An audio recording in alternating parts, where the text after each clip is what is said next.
अस्सलामुअलैकुम व्यूवर्स, आप तमाम लोगों को एक बार फिर AR एकेडमी में खुशामदीद कहता हूँ।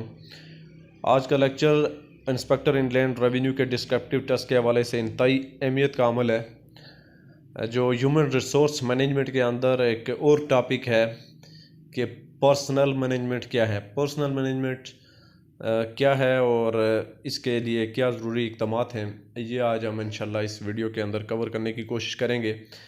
तो वह तमाम लोग जो फ़र्स्ट टाइम मेरे इस चैनल पर आए हैं वो मेरे इस चैनल को ज़रूर सब्सक्राइब करें, अपनी राय का कमेंट सेक्शन के अंदर ज़रूर इजहार करें, अपनी कीमती राय से ज़रूर आगाह करें। और अब तमाम लोगों को इंशाल्लाह इसके जो हार्ड्स कापी नोट्स होंगे वो भी इंशाल्लाह प्रोवाइड करने की कोशिश करूँगा। तो ये सबसे पहले मैं आपको ये शेयर करता चलूँ कि ये तमाम लेक्चर्स मैं फ्री ऑफ कॉस्ट अपलोड कर रहा हूँ। जो बहुत वो इस तरह के लोग जो अफोर्ड नहीं कर सकते मुख्तलिफ़ एकेडमीज़ को, तो उनके लिए स्पेशली हम ये लेक्चर अपलोड कर रहे हैं। उम्मीद है आपको ये काविश अच्छी लगी होगी।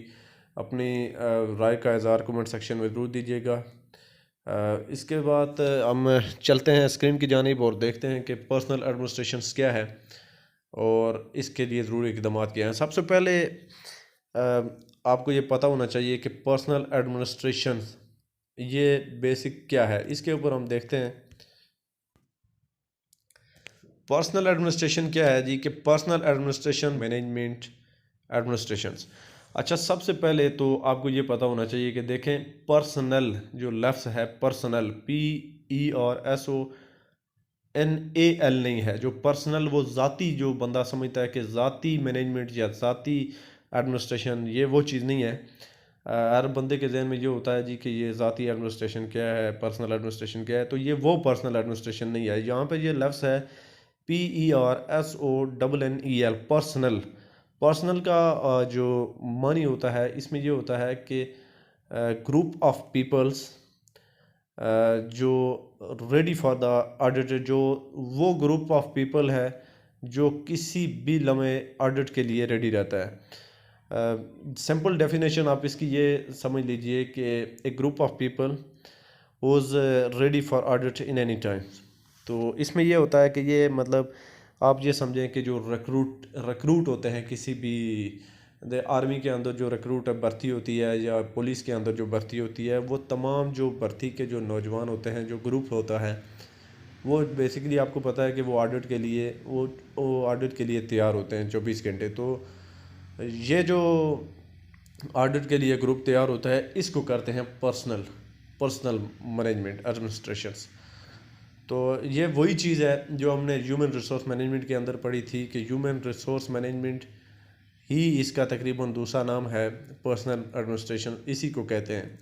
तो आइए देखते हैं कि इसमें क्या लिखा है कि personal administration, better known as a human resource management, is the coordination and the regulation of employ in a company. ठीक हो गया। It involve organizing, recruiting, hiring, training and accessing workers. ये वही तमाम बातें जो ह्यूमन रिसोर्स मैनेजमेंट के अंदर हमने डिस्कस की कि उसको ऑर्गेनाइज़ किया जाता है, रिक्रूट किया जाता है, ऑर्गेनाइज़ किया जाता है, फिर उसको जो है हायर किया जाता है, ट्रेनिंग दी जाती है, उसकी असेसमेंट की जाती है। तमाम चीज़ें वही हैं। Conflict resolutions and legal compliance also are important aspects. With a good HR team doing their jobs well, a company will often be ultimately more efficient and competitive, generating additional revenue. ये है personal administrations जो आपने देखी कि personal administration basically human resource administration ही है।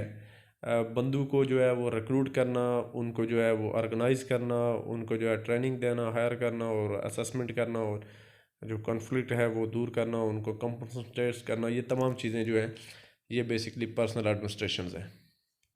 जब आपको क्वेश्चन आएगा कि when what is personal administration, तो आपने सबसे पहले ऊपर ये लिखना है कि इंट्रोडक्शन, इसमें ये इस तरह पूरा आपने देना है। सबसे पहले मैंने आपके साथ शेयर किया कि पर्सनल एडमिनिस्ट्रेशन क्या है, तो वो आप उसको जब पेपर हल करेंगे तो स्टेप्स 3 के ऊपर उसको लिखना है। सबसे पहले आपने स्टेप 1 में हेडिंग देनी है introductions. Employee from the core and the backbone of any organization and public organizations are no different। अच्छा, आपको पूरी दुनिया में जो दो तरह के जो है सिस्टम्स हैं, एक है प्राइवेट सेक्टर और दूसरा है पब्लिक सेक्टर। ठीक हो गया। According to the William Moshers and J Donald Kingsley, the key to better governance lies in effective personnel managements. ये एक कोट किया है किसी को, ये भी आप जहन में रखें।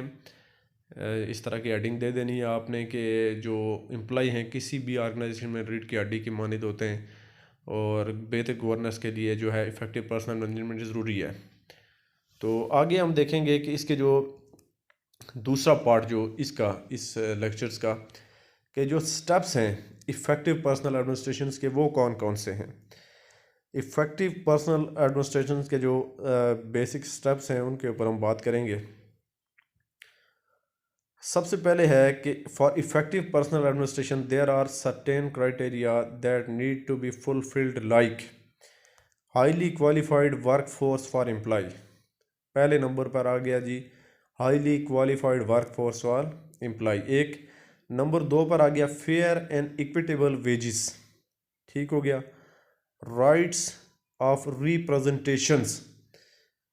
इसके बाद नंबर 4 पर आ गया कि work conditions to be decided taking the employ choices and need in concentrations. बहुत इंपॉर्टेंट है ये। इसके बाद नंबर 5 पर आ गया कि establishing the prestige of civil service employment. बहुत आला। ये तमाम जो चीज़ें हैं ये इसके स्टेप्स हैं। एक इफ़ेक्टिव पर्सनल एडमिनिस्ट्रेशंस के ये तमाम स्टेप्स हैं। ये आप बगौर इनको देख लें, अपने पास लिख लें इनको कि जो इफ़ेक्टिव पर्सनल एडमिनिस्ट्रेशंस के जो स्टेप्स हैं वो कौन कौन से हैं। इनमें सबसे पहले हाईली क्वालिफाइड वर्क फोर्स वाले एम्प्लॉय। एक नंबर 2 पर आता है फेयर एंड इक्विटेबल वेजेस, जो तनख्वाह वगैरह ये मतलब अच्छी और हौसलामंद हों।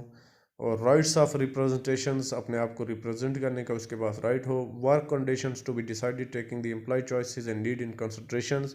Establishing the procedures of civil service employments. तो ये हैं इसके स्टेप्स।